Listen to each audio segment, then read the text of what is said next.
like in a coffee grinder and a bean grinder. We'll blend white rice in that. You can mix it, pro tip, you can mix it to your smoothies. You don't need a waxy maize or any of these other synthetics.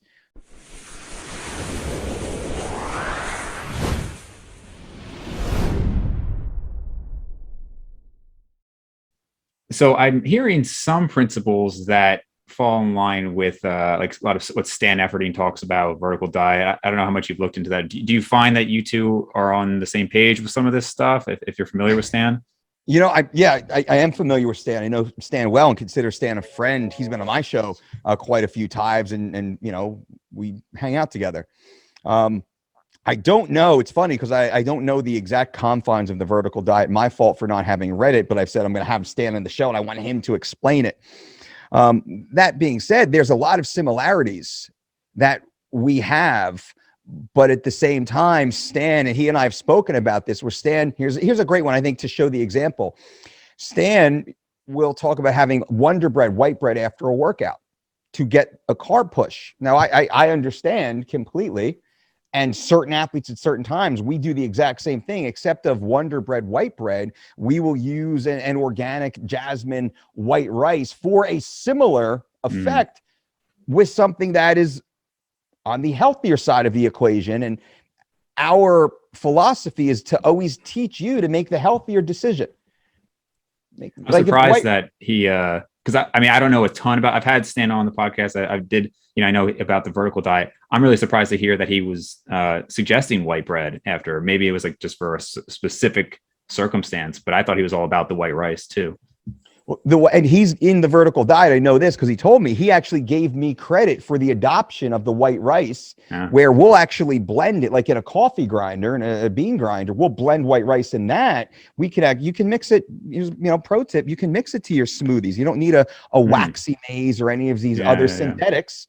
So this is, again, my team and I coming up with the more natural, the healthier, the more life-affirming foods, instead of just the easy, lazy, synthetic, toxic chemical, garbage that's out there.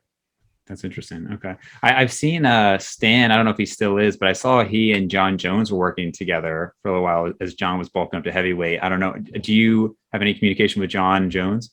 I do, as a friendly acquaintance will say, two guys who work in the same industry, but we don't text each other. We see each other. We'll chit chat for a few minutes in the hotel lobby or in the gym. Yeah. What's he doing with heavyweight, man? You think he's going to finally fight? I think so. I think they did the right thing. They took the time to get John bigger and then to let John settle into that weight. And that was a smart move. Yeah. How it's good. I would say it's going to take a year for John to just get to that weight, settle into the weight, and then start thinking about fighting at that weight, right? If we're really thinking about it. Now, you can rush it.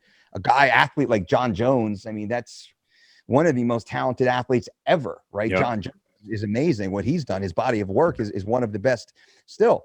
But I think him fighting, as early as that July 4th card might be a little early, because he's got to be damn near in fight prep time now, if that's the case.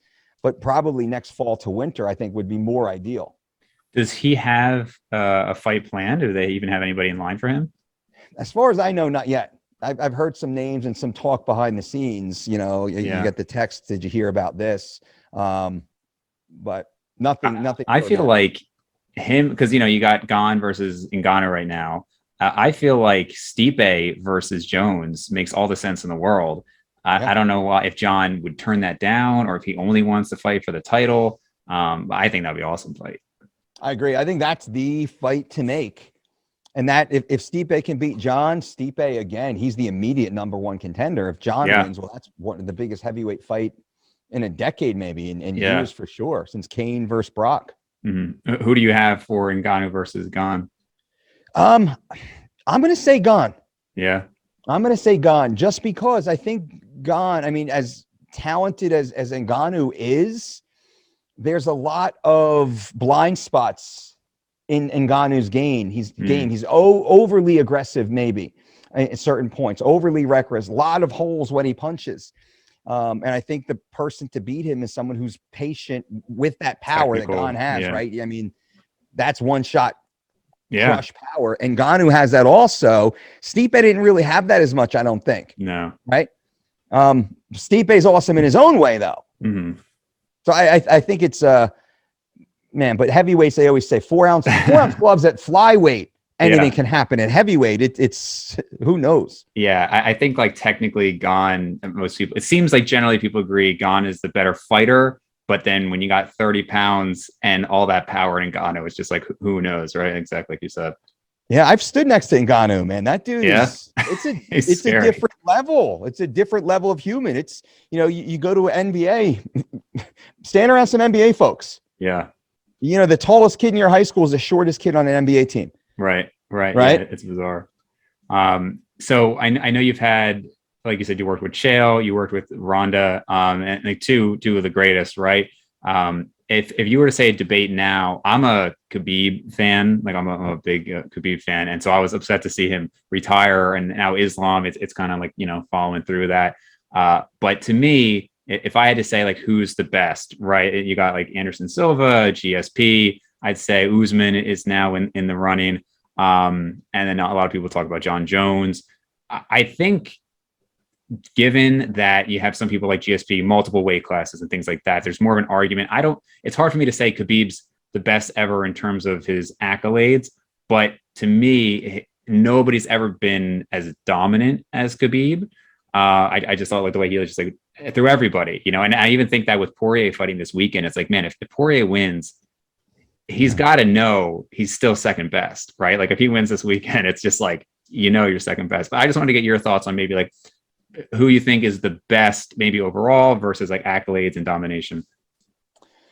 Well, I would not rank Khabib over Usman. Okay. I wouldn't rank Khabib over, I wouldn't rank Usman over George St. Pierre. Not yet.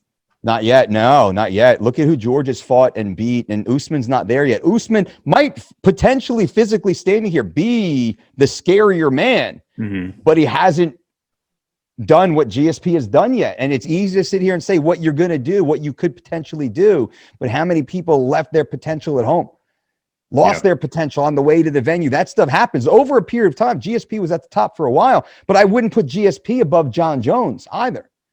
Okay. John Jones is leaps and bounds competitively better than George. George in terms of what he's done?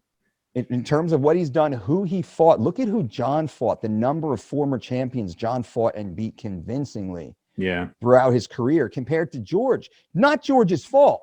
George fought Diaz and Condit and Koscheck, great fighters. Matt Serra beat him. John's only loss was a win, beating up Matt Hamill, Big Brother style, right? So John, in my opinion, of course, is better than George. George is the athlete I use as my reference, though, when I talk about greatness in the great champions. I'll always